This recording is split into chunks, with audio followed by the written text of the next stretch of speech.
السلام علیکم ورحمۃ اللہ وبرکاتہ۔ آج کی بہت اہم حدیث سیدنا عبداللہ بن مسعود رضی اللہ عنہ بیان کرتے ہیں کہ میں نے رسول اللہ صلی اللہ علیہ وسلم سے سوال کیا کہ اللہ تعالیٰ کے ہاں سب سے بڑا گناہ کون سا ہے؟ آپ نے جواب دیا، تیرا اللہ کے ساتھ شریک ٹھہرانا، حالانکہ اسی اکیلے نے تجھے پیدا کیا ہے۔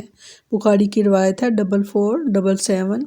سیدنا ابو ہریرہ رضی اللہ عنہ بیان کرتے ہیں کہ رسول اللہ صلی اللہ علیہ وسلم نے فرمایا، اللہ تعالیٰ فرماتا ہے، میں تمام شریکوں سے زیادہ شرک سے بے نیاز اور بے پرواہ ہوں۔ جو شخص اپنے کسی کام میں میرا کوئی شریک ٹھہرائے تو میں اس کو اور اس کے شریک کو چھوڑ دیتا ہوں۔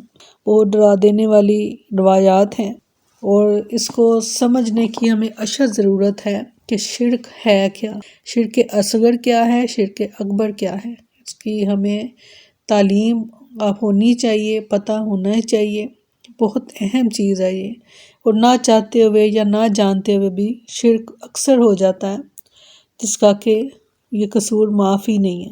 اللہ تعالیٰ ہمیں محفوظ رکھے۔ السلام علیکم ورحمۃ اللہ وبرکاتہ۔